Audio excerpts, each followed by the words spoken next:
ഒരു 2 മാസം മുമ്പൊക്കെ എൻ്റെ സ്ത്രീയുടെ ഫോട്ടോ അങ്ങനെ വന്നു എല്ലാ ന്യൂസ് ചാനലിലുമൊക്കെ ലൈംഗിക അതിക്രമം എന്നൊക്കെ പറഞ്ഞിട്ട്. ഒരിക്കൽ പോലും ഇല്ലാത്തൊരു പ്രശ്നം പെട്ടെന്ന് ഒരു ദിവസം അങ്ങനെ ഒരാൾ വന്ന് പറയുന്നു. എന്താ പറയാ, നട്ടാ കിളിക്കാൻ പറ്റാത്ത നുണാന്ന് പറയില്ലേ, അതെങ്ങനെ അങ്ങനെ പറയാൻ പറ്റും? ഇപ്പൊ വ്യാജ പരാതി കൊടുത്ത് ഇങ്ങനെ ഒരാളെ കൊടുക്കാം എന്ന് ഇനി ഇത്തരത്തിലുള്ള ആൾക്കാർ വിചാരിക്കാനേ പാടില്ല. ലൈംഗിക അതിക്രമം എന്നൊക്കെ പറഞ്ഞിട്ടാണല്ലോ എഴുതുന്നത്. പിന്നെ നമുക്ക് മറ്റൊരു വീഡിയോയിലേക്ക് പോകാനോ നമുക്ക് മറ്റു സ്ഥലങ്ങളിലേക്ക് ഇടപെടാനോ പറ്റാത്ത ഒരു ഫ്രെയിമിലാണ് അവർ കൊണ്ട് നിർത്തുന്നത്. ഇത് 100% കള്ളപ്പരാതിയാണ് എന്നുള്ളത് ഞങ്ങൾക്കറിയാം, നമ്മളുമായിട്ട് ബന്ധപ്പെട്ട ആൾക്കാർക്കറിയാം, ഈ പറയുന്നവർക്കും അറിയാം, എല്ലാവർക്കും അറിയാം. അത് ഞങ്ങൾ തെളിയിക്കും. മലയാളി പ്രേക്ഷകർക്ക് ഏറെ പ്രിയങ്കരരായ നമ്മുടെ എല്ലാം വീട്ടിലൊരു അംഗം എന്ന് തന്നെ നമ്മൾ കരുതുന്ന സ്നേഹയും ശ്രീകുമാറുമാണ് ഇന്ന് നമ്മോടൊപ്പം അതിഥിയായുള്ളത്. ഇവരുടെ കുടുംബ വിശേഷങ്ങളൊക്കെയാണ് ഇന്ന് നമ്മൾ പങ്കുവയ്ക്കുന്നത്. അപ്പോൾ ഞാൻ ആദ്യമേ പറഞ്ഞതുപോലെ തന്നെ കുടുംബവിശേഷങ്ങളാണ് ഞങ്ങൾക്ക് അറിയേണ്ടത്. ഇപ്പോൾ മോനുണ്ട്, അപ്പോൾ നിങ്ങളുടെ ലൈഫ് അതൊക്കെയാണ് നമുക്ക് അറിയേണ്ടത്. പക്ഷെ അതിന് മുൻപ് അപ്പോൾ സ്നേഹയെ അടുത്ത് കിട്ടുമ്പോൾ എനിക്കൊരു കാര്യം ചോദിക്കാനുള്ളത്, ഒരുപാട് മേഖലകളിലെ സ്നേഹം ഇങ്ങനെ വ്യാപിച്ച് കിടക്കുകയാണ്. അപ്പോൾ പല ഷൂട്ടിൻ്റെ തിരക്ക് പലപ്പോഴും ഉണ്ടാവാറുണ്ട്. ഇപ്പോൾ കല്യാണം കഴിഞ്ഞ് മോൻ 1.5 വയസ്സായി എന്നാണ് പറഞ്ഞാൽ, അപ്പോൾ മോൻ്റെ തിരക്ക് നമുക്കറിയാം. 1.5 വയസ്സായ ആളാകുമ്പോൾ എങ്ങനെയായാലും പിടിച്ചാൽ കിട്ടില്ല. അപ്പോൾ അതിൻ്റെ പുറകെ ഓടണം, കഥകളി ചെയ്യുന്നുണ്ട്, അതിൻ്റെ കൂടി ഇപ്പോൾ ബിസിനസ്സും കൂടി തുടങ്ങിയിട്ടുണ്ടെന്ന് പറയുന്നുണ്ട്. അപ്പോൾ അതിൻ്റെ വിശേഷങ്ങളൊക്കെ എന്തൊക്കെയാണ്? എന്താ പറയുക, കഥകളി അല്ലെങ്കിൽ ഓട്ടംതുള്ളൽ, ഡാൻസ് അതൊക്കെ ആദ്യമേ ഉള്ളതാണ്.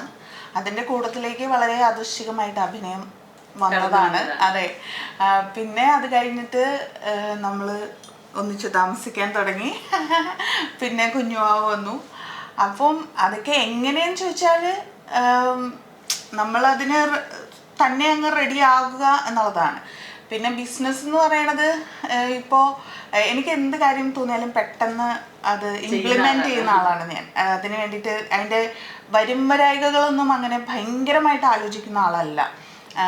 എന്ത് നമുക്ക് ചെയ്തു നോക്കാം, അതെ, പരാജയപ്പെട്ടാൽ വേണ്ട, നമുക്ക് അടുത്തത് നോക്കാം, അങ്ങനെ വിചാരിക്കുന്ന ആളാണ്. അപ്പോൾ അങ്ങനെ വളരെ യാദൃശ്ചികമായിട്ടാണ് ഒരു സാരിയുടെ ഓൺലൈൻ സ്റ്റോറായിട്ടാണ് തുടങ്ങിയത്. ഓസ്കി ഡിസൈൻസ് എന്നാണ് പേര്. അപ്പം അതങ്ങനെ ഓൺലൈനായിട്ടാണ് നമ്മളിപ്പോൾ ചെയ്തുകൊണ്ടിരിക്കുന്നത്. ത്രൂ ഇൻസ്റ്റഗ്രാം, ഫേസ്ബുക്ക്, വാട്സപ്പ് അങ്ങനെയാണ് പോകുന്നത്.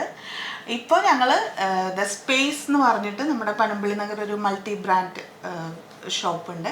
അവിടെ നമ്മളൊരു റാക്ക് എടുത്തിട്ടുണ്ട്. അപ്പം ഉടനെ നമ്മുടെ പ്രൊഡക്ട്സ് ഇനി അവിടെയും വരാൻ പോവാണ്. അതെ, അവൈലബിൾ ആവാൻ പോവാണ്.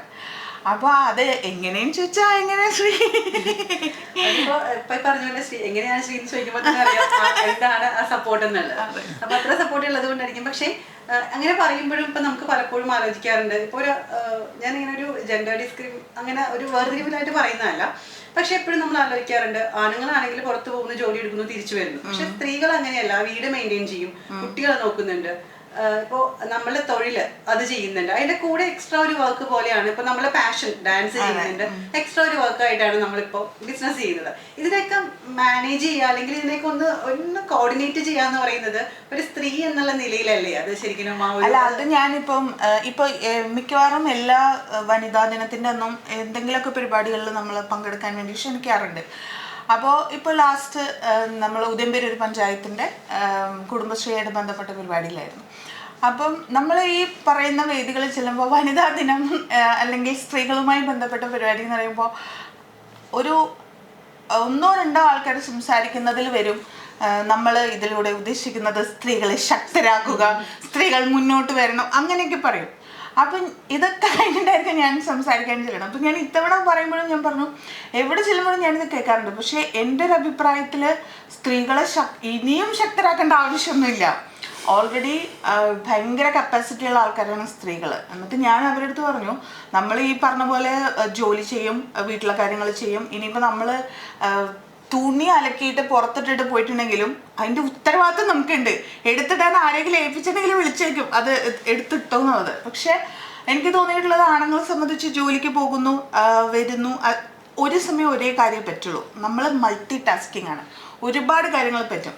അതുകൊണ്ട് തന്നെ ഇങ്ങനെ ഭയങ്കര ശക്തരാക്കുക എന്നൊക്കെ പറയുമ്പോൾ ഞാൻ പറയുവേ അതിൻ്റെ ഒരു കാര്യം ഉണ്ടെന്ന് എനിക്ക് തോന്നണില്ല എന്ന് ഞാൻ പറഞ്ഞു. പിന്നെ അവിടുത്തെ ഇത്തവണത്തെ ഒരു വിഷയമായിട്ട് അവർ പറഞ്ഞത് ഈ രാത്രി സഞ്ചാരം അങ്ങനെ ഇങ്ങനെ എന്നൊക്കെ പറഞ്ഞു. അപ്പം ഞാൻ പറഞ്ഞു, ഇപ്പം സത്യത്തിൽ നമ്മൾ സ്ത്രീകളെ ഒന്നിച്ചു ചേർന്ന് നമുക്ക് നമുക്ക് അനുകൂലമായ സാഹചര്യങ്ങളൊക്കെ ഉണ്ട്, നിയമത്തിൻ്റെ ഭാഗത്തുനിന്നും ഉണ്ട്.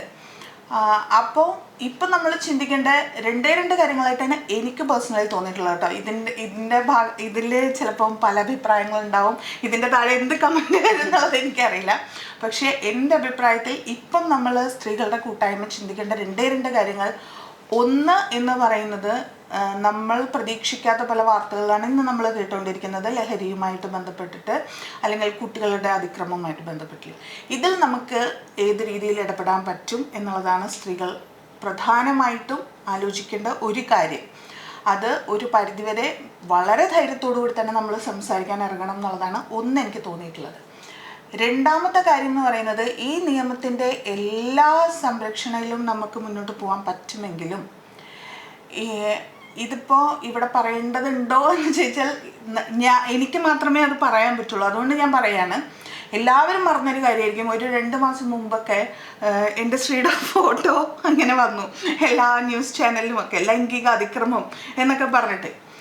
അപ്പോൾ അതിൻ്റെ ഒരു സത്യസന്ധത എന്താണ് എന്നൊന്നും അന്വേഷിച്ചിട്ടൊന്നുമല്ല ആ ന്യൂസുകളൊക്കെ വന്നിട്ടുള്ളത്. സത്യത്തിൽ അതിനെപ്പറ്റി അറിയുന്ന ആൾക്കാർക്ക്, അതല്ലെങ്കിൽ അതിനെപ്പറ്റി കൂടുതലായി അന്വേഷിച്ചിരുന്നെങ്കിൽ ഈ പറയുന്ന ന്യൂസുകാർക്കും അറിയാമായിരുന്നു അതിൽ ലൈംഗിക അതിക്രമം എന്ന് പറയുന്ന ഒരു സംഗതിയെ സ്ത്രീക്കെതിരെ വന്നിട്ടില്ല, അങ്ങനെ പോലും വന്നിട്ടില്ല.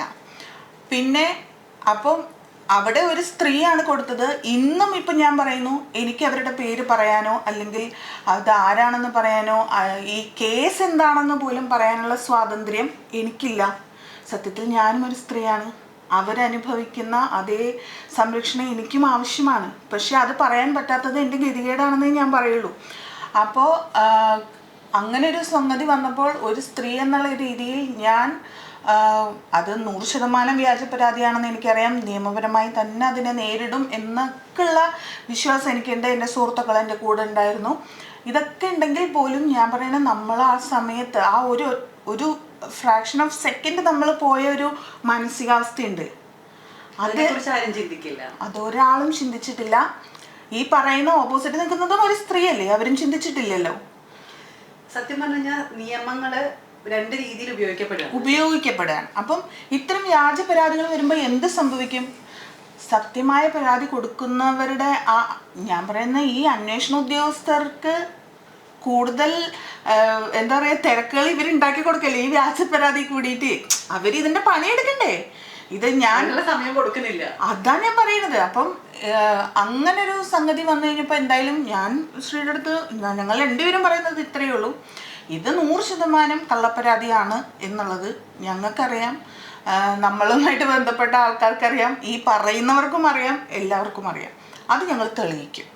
അതിൽ ഇനി ഒരു കോംപ്രമൈസും ഒരാളുമായിട്ടും ഇല്ല. അതിന് എല്ലാ സപ്പോർട്ടോടും കൂടി തന്നെ നിങ്ങൾ ഇതിനെ മുന്നോട്ട് കൊണ്ടുപോകുന്നത് 100%. അതെ, നമ്മളെ സംബന്ധിച്ച് ഈ ഒരു എന്താ പറയുക, നമ്മുടെ ഒരു നിയമ സംവിധാനത്തോടുള്ള ഒരു വിശ്വാസ്യത നമുക്കുണ്ട്. അതിൻ്റെ ഒരു ഒറ്റ ബലത്തിലാണ് നമ്മളിപ്പോഴും എവിടെ ഇരുന്ന് സംസാരിക്കുന്നത്. അത് ഞങ്ങൾ തെളിയിക്കും. അത് തെളിയിച്ചതിന് ശേഷം ഒരു വരവ് ഞാൻ വരും, അത് ഉറപ്പാണ്. എനിക്കത് ഫീൽ ചെയ്യുന്നുണ്ട്. കാരണം നിയമത്തിന് സ്നേഹ ബഹുമാനിക്കുന്നത് കൊണ്ടും വിശ്വസിക്കുന്നത് കൊണ്ടുമാണ് സ്നേഹയ്ക്ക് പലതും തുറന്ന് പറയാൻ പറ്റാത്തത്. ഞങ്ങൾ എന്തായാലും ഇത് ഏത് അറ്റം വരെ പോകാൻ പറ്റുമോ അതുവരെ ഞങ്ങൾ ഇപ്പം കാര്യം ജുഡീഷ്യറിയിൽ ഞങ്ങൾക്ക് അത്രയും വിശ്വാസമുണ്ട്. അല്ല, വിശ്വാസം ഉള്ളതുകൊണ്ട് ഇപ്പം നമ്മളുടെ അടുത്ത് പല ആൾക്കാരും ഈ സംഭവം കഴിഞ്ഞതിന് ശേഷം ഇപ്പം എനിക്കൊരു യൂട്യൂബ് ചാനലുള്ളതാണ്, നമ്മൾ രണ്ടുപേരും സോഷ്യൽ മീഡിയയിൽ ആക്റ്റീവായിട്ട് നിൽക്കുന്ന, ഇതിൻ്റെ ഇടയിലൊക്കെ ഒരുപാട് കമൻസ് വരുന്നുണ്ട്. എന്തുകൊണ്ട് നിങ്ങൾ പ്രതികരിക്കുന്നില്ല, എന്തുകൊണ്ട് നിങ്ങൾ വന്ന് പറയുന്നില്ല, ഞാനത് ചെയ്തില്ല എന്ന് പറയുന്നില്ല. സത്യത്തിൽ നമ്മുടെ നിയമം അനുവദിക്കുന്ന കാര്യങ്ങളെ ഞങ്ങൾക്ക് ചെയ്യാൻ പറ്റുള്ളൂ. കാര്യം ഞങ്ങളതിൽ വിശ്വസിക്കുന്ന ആളാണ്. ഞങ്ങൾക്ക് നീതി നേടിത്തരാൻ പോകുന്നത് 100% ഇന്ത്യൻ നിയമവ്യവസ്ഥയാണെന്നുള്ള വിശ്വാസം ഞങ്ങൾക്കുണ്ട്. അപ്പോൾ ആ നിയമം അനുസരിച്ചിട്ടേ ഞങ്ങൾ മുന്നോട്ട് പോവുള്ളൂ. ഇത് ഇപ്പോൾ ഈ ഒരു സംഭവം നിങ്ങളുടെ ലൈഫിൽ വന്നപ്പോഴാണ് ഇത്രയും നിയമവശങ്ങൾ ഇതിന്റെ പിറകിലുണ്ട് നിങ്ങൾക്ക് തന്നെ മനസ്സിലാവും. ഇപ്പൊ ഈ താഴെ വന്ന് കമന്റ് ഇടുന്ന ഒരുപക്ഷെ നിങ്ങളോട് ഇഷ്ടമുള്ളവർ തന്നെ ആയിരിക്കും. എന്തുകൊണ്ടാണ് ഒരുപക്ഷെ സ്ത്രീ അത് ചെയ്യില്ല എന്ന് പൂർണ്ണമായി. ഇത് വേറൊരു കാര്യം ഞാൻ പറയാന്ന് പറഞ്ഞാൽ, ഇപ്പം എന്നെ മനസ്സിലാക്കുന്നവരും എൻ്റെ കൂടെ എൻ്റെ സുഹൃത്തുക്കളായിട്ടുള്ളവരും എന്നെ അടുത്തറിയുന്നുള്ള ആൾക്കാർക്കൊക്കെ ഞാൻ എന്താണ് ചെയ്യുന്നത് അല്ലെങ്കിൽ എൻ്റെ വർക്കുമായിട്ട് ബന്ധപ്പെട്ട കാര്യങ്ങളൊക്കെ അറിയാം. മറ്റൊരാളെ ബോധിപ്പിക്കേണ്ട കാര്യങ്ങൾ നമുക്ക് വളരെ കുറവാണ്. അപ്പോൾ ഇത്തരം വ്യാജ പരാതികൾ കൊടുത്തിട്ട് ഒരു സാധാരണ അല്ലെങ്കിൽ മറ്റൊരാൾക്കാണ് ഇങ്ങനെ ഒരു വ്യാജ പരാതി കൊടുക്കുന്നത്, അവരുടെ വീട്ടുകാരെയൊക്കെ അയാൾക്ക് ബോധിപ്പിക്കേണ്ടി വരും, അയാളുടെ സുഹൃത്തുക്കളെ അയാൾക്ക് ബോധിപ്പിക്കേണ്ടി വരും. ഒരു ചിലപ്പോൾ അങ്ങനെയാണല്ലോ അതിൻ്റെ വാക്കും, അങ്ങനെയാണ് ലൈംഗിക അതിക്രമം എന്നൊക്കെ പറഞ്ഞിട്ടാണല്ലോ എഴുതുന്നത്. അപ്പോൾ ഒരാളെ ആണായാലും പെണ്ണായാലും രണ്ടുപേരെയും ലൈഫിനെ തന്നെ പല രീതിയിൽ ബാധിക്കും. ഈ ചുറ്റുപാട് നിൽക്കുന്ന ആൾക്കാരുണ്ടല്ലോ, ഫ്രണ്ട്സിൻ്റെ ഫ്രണ്ട്സ്, നിന്റെ കൂടെ വന്ന് നിന്റെ മറ്റേ ഫ്രണ്ട് ഉണ്ടായിട്ട് അവനാണ് അങ്ങനെ പറഞ്ഞ് പിന്നെ അവരുടെ അടുത്ത ഫ്രണ്ട്, പിന്നെ നമുക്ക് മറ്റൊരു വീട്ടിലേക്ക് പോകാനോ നമുക്ക് മറ്റു സ്ഥലങ്ങളിലേക്ക് ഇടപെടാനോ പറ്റാത്ത ഒരു ഫ്രെയിമിലാണ് അവർ കൊണ്ട് നിർത്തുന്നത്. മനസ്സിലായി? അപ്പോൾ വ്യാജ പരാതി കൊടുത്ത് ഇങ്ങനെ ഒരാളെ കൊടുക്കാം എന്ന് ഇനി ഇത്തരത്തിലുള്ള ആൾക്കാർ വിചാരിക്കാനേ പാടില്ല എന്നുള്ള രീതിയിലാണ് ഈ ലാസ്റ്റ് ടൈം, ഈ കഴിഞ്ഞ ആഴ്ചയാണ് ആ ഒരു ഓർഡർ വന്നത്, വ്യാജ പരാതി. അതെ. അപ്പോൾ അതൊക്കെയാണ് നിയമങ്ങൾ ഇനി ഇങ്ങനെ മാറും, മനസ്സിലായല്ലേ? അപ്പൊ അത്തരം വ്യാജ പരാതികൾ കൊടുക്കുന്നവർ തീർച്ചയായിട്ടും ഒന്ന് ഓർത്തിരിക്കണം. എന്തായാലും ഈ ഇപ്പം മറ്റുള്ളവരുടെ കേസിന്റെ കാര്യത്തിൽ എനിക്ക് ഇടപെടാൻ പറ്റില്ലല്ലോ. എൻ്റെ വീട്ടിൽ എൻ്റെ സ്ത്രീക്കെതിരെ കേസ് വന്ന സ്ഥിതിക്ക് ഞാൻ പിന്നോട്ട് പോവില്ല. 100% അതിന്റെ അറ്റം കണ്ടിട്ടേ ഞാൻ വരുള്ളൂ. സ്നേഹ ഇപ്പൊ ഇത്രയും സപ്പോർട്ട് ചെയ്ത് കൂടെ നിൽക്കുന്നുണ്ട്. ശ്രീ നേരത്തെ പറഞ്ഞതുപോലെ അതല്ലാത്തൊരു ഫാമിലിയാണ് കൂടെ ഉള്ളതെങ്കിൽ അവരെ ബോധിപ്പിക്കേണ്ട ഒരു അവസ്ഥയിലേക്ക് നിൽക്കുന്ന സമയത്ത് നമ്മുടെ ഫാമിലി കൂടെ നിൽക്കുക എന്ന് പറയുന്നത് വലിയൊരു കാര്യമാണ്. അപ്പൊ അത്രയേറെ വിശ്വാസം ഉള്ളത് കൊണ്ടാണല്ലോ. പിന്നെ ഈ ജോലിയെ തടസ്സപ്പെടുത്തിക്കൊണ്ട് നിൽക്കുക, നമ്മൾ അത്രയും ഇഷ്ടത്തോടെ, നമ്മൾ അത്രയും ആഗ്രഹത്തിൽ, നമ്മൾ അത്രയും ഇഷ്ടത്തോടെ ചെയ്യുന്ന ഒരു ജോലിയാണ്. അപ്പോൾ ആ ജോലിയെ തടസ്സപ്പെടുത്തിയിട്ട് ഇത്തരക്കാരുണ്ടാക്കുന്ന ഈ ഒരു അവസ്ഥ ഇനി ഒരിക്കലും ഉണ്ടാവാൻ പാടില്ല. അപ്പോൾ എനിക്ക് തീർച്ചയായിട്ടും എനിക്ക് സ്നേഹയുടെ അടുത്തും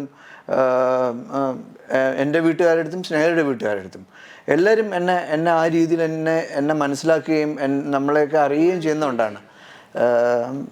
പിന്നെ എന്നെ അറിയാമെന്നുള്ള എൻ്റെ നാട്ടുകാരും, എനിക്കത് മതി. ശ്രീ പറയുന്ന പോലെ തന്നെ ഒരുപക്ഷെ ഞാൻ ഉൾപ്പെടെയുള്ളവര് സ്ക്രീനിലാണ് നിങ്ങളെയൊക്കെ കാണുന്നത്. അപ്പോൾ നമ്മൾക്ക് ശരിയോ തെറ്റോ എന്നുള്ളതല്ല, ചിലപ്പോൾ ഇതിന് താഴെ ഞാൻ ഈ പറയുന്നതിനും കമന്റുകൾ വന്നേക്കാം, ഒരാളെ എങ്ങനെയാണ് സ്ക്രീനിൽ കണ്ട് വിലയിരുത്തുന്നത്. പക്ഷെ നമുക്ക് ഒരാളെ കാണുമ്പോൾ അല്ലെങ്കിൽ അയാളുടെ പെരുമാറ്റം കാണുമ്പോഴൊക്കെ നമ്മളൊരാളെ ഐഡന്റിഫൈ ചെയ്യാമല്ലോ, അയാളെ വിലയിരുത്തുമല്ലോ. അപ്പൊ ശ്രീ എന്ന് പറയുന്നത് ഒരിക്കലും അത്തരത്തിൽ ചെയ്യുന്ന ഒരാൾ അല്ലെങ്കിൽ അത്തരത്തിലൊരു ആരോപണ വിധേയനാവേണ്ട ഒരാൾ പോലും അല്ല എന്നാണ് ഞാൻ നേരത്തെ പറഞ്ഞതിലേക്കാണ് വരുന്നത് കേട്ടോ. അപ്പൊ ഈ കമന്റ് താഴെ വരുമ്പോൾ ഒരു പക്ഷേ എന്നെ പോലെ അല്ലെങ്കിൽ ഞങ്ങളെപ്പോലെയുള്ള പ്രേക്ഷകരായിരിക്കും എന്തുകൊണ്ട് നിങ്ങൾ പ്രതികരിക്കുന്നില്ല എന്ന ചോദ്യവുമായി താഴെ വരുന്നത്. കാരണം അവർക്ക് നിങ്ങളുടെ സത്യാവസ്ഥ പുറത്ത് കൊണ്ടുവരണം, നിങ്ങൾ പഴയതുപോലെ ആക്റ്റീവ് ആകണം എന്ന് ഒരാഗ്രഹം ഉള്ളത് കൊണ്ടായിരിക്കും. അപ്പൊ അത്രയേറെ പ്രേക്ഷകർ നിങ്ങളുടെ കൂടെ ഉണ്ട് എന്നാണല്ലോ അതിനാണ്. അല്ല, പിന്നെ വേറൊരു കാര്യം കൂടിയുണ്ട്. ഇപ്പം ശ്രീനെ സംബന്ധിച്ചൊരു ഞങ്ങളുടെ മറിമായം തുടങ്ങിയിട്ട് തന്നെ 14 വർഷം കഴിഞ്ഞു, 15ാമത്തെ വർഷത്തിലേക്കാണ് പോകുന്നത്. അതിലും മുമ്പേ വന്ന ആളാണ് ശ്രീ. അതിന് മുമ്പ് പ്രോഗ്രാംസ് ചെയ്തിട്ടുള്ള ആളാണ്. ഇത്രയും വർഷമായിട്ട് പല ആളുകളുടെ കൂടെ ശ്രീ വർക്ക് ചെയ്തിട്ടുണ്ട്. ഇപ്പം ഞങ്ങൾ പരിചയപ്പെട്ടതിന് ശേഷം ശ്രീയുടെ കൂടെ വർക്ക് ചെയ്ത എല്ലാവരുമായിട്ട് ഞാൻ ഭയങ്കര ക്ലോസ് ആണ്. ഒരിക്കൽ പോലും ഇല്ലാത്തൊരു പ്രശ്നം പെട്ടെന്ന് ഒരു ദിവസം അങ്ങനെ ഒരാൾ വന്ന് പറയുന്നു. അപ്പൊ സത്യത്തിൽ അവരുമൊക്കെ ഞെട്ടി. അവരൊക്കെ എന്നെ വിളിച്ച് ചോദിക്കണം, ഇത് എങ്ങനെ ഇങ്ങനെയൊക്കെ പറയാൻ പറ്റുന്നത്? കാര്യം എന്താ പറയാ, നട്ടാ കിളിക്കാൻ പറ്റാത്ത നുണാന്ന് പറയില്ലേ, അതെങ്ങനെ അങ്ങനെ പറയാൻ പറ്റും എന്നുള്ളതായിരുന്നു ഇതിനു മുമ്പേ വർക്ക് ചെയ്ത കോ ആർട്ടിസ്റ്റുകളുടെ പ്രതികരണം. അപ്പം അവരുമൊക്കെ നമ്മുടെ കൂടെ ഉണ്ടായിരുന്നു. ഇത് എന്തായാലും വെറുതെ വിടരുത്, നമ്മൾ കേസായിട്ട് തന്നെ മുന്നോട്ട് പോകണം, അതല്ലാതെ പുറത്ത് വെച്ച് അതിനൊരു കോംപ്രമൈസോ കാര്യങ്ങളോ നമ്മൾ അന്നും ആഗ്രഹിച്ചിട്ടില്ല, ഇന്നും ആഗ്രഹിക്കുന്നില്ല, ഇനി ആഗ്രഹിക്കുന്നു ഒട്ടുമില്ല. നിങ്ങളുടെ വളരെ നല്ലൊരു തീരുമാനം തന്നെയാണ്. കാരണം ഇത് ഒരുപക്ഷെ നിങ്ങൾക്ക് പുറത്തുനിന്ന് കോംപ്രമൈസ് ചെയ്ത് പോകാൻ സാധിക്കുമായിരിക്കും. പക്ഷെ അതുകൊണ്ട് നാളെയും മറ്റൊരാൾ ഇതുപോലത്തെ ഒരു അവസ്ഥ അനുഭവിക്കേണ്ടി വരരുത്. തീർച്ചയായും നിയമം എന്താണോ നിയമത്തിന് മുന്നിൽ നിങ്ങൾക്ക് ചെയ്യാൻ കഴിയുന്നത് അത് ചെയ്യാം. വളരെ നല്ലൊരു തീരുമാനം തന്നെയാണ്, ഒരു മാതൃക തന്നെയാണ്. അതെ. മാത്രമല്ല നിങ്ങളുടെ നിരപരാധിത്വം വ്യക്തമായിട്ട് പൊതുജനങ്ങൾക്ക് മനസ്സിലാവുകയും ചെയ്യും. സ്നേഹ പറഞ്ഞൊരു തിരിച്ചുവരവ് നമുക്ക് എന്തായാലും അല്ല, അത് ഉറപ്പായിട്ടുണ്ടാവും. അത് ഞാൻ ശ്രീ എടുത്ത് ശ്രീ അപ്പോഴും ഇങ്ങനെ എന്താ പറയാ, എന്തിനാ വെറുതെ അങ്ങനെ, അതായത് എനിക്കാണ് കുറച്ച് വാശി കൂടുതൽ, അത് സത്യമാണ്. ശ്രീ കുറച്ചും കൂടെ ഒരു കാമായിട്ടുള്ള ആളാണ് പൊതുവെ, ഒരു പ്രശ്നത്തിനും പോവാതെ സംസാരത്തിൽ തന്നെ കുറച്ചൊന്ന്, അതെ അങ്ങനത്തെ ആളാണ്. പക്ഷെ ഞാൻ അങ്ങനെയല്ല, ഞാൻ വളരെ പെട്ടെന്ന് റിയാക്ട് ചെയ്യുന്ന ആളാണ്. അത് അന്നത്തെ ആ ദിവസം ഞാൻ തീരുമാനിച്ചിട്ടുണ്ട്, ഇത് ഒരു തരത്തിലും ഒരു രീതിയിലും ഞാൻ കോംപ്രമൈസ് ചെയ്യില്ല.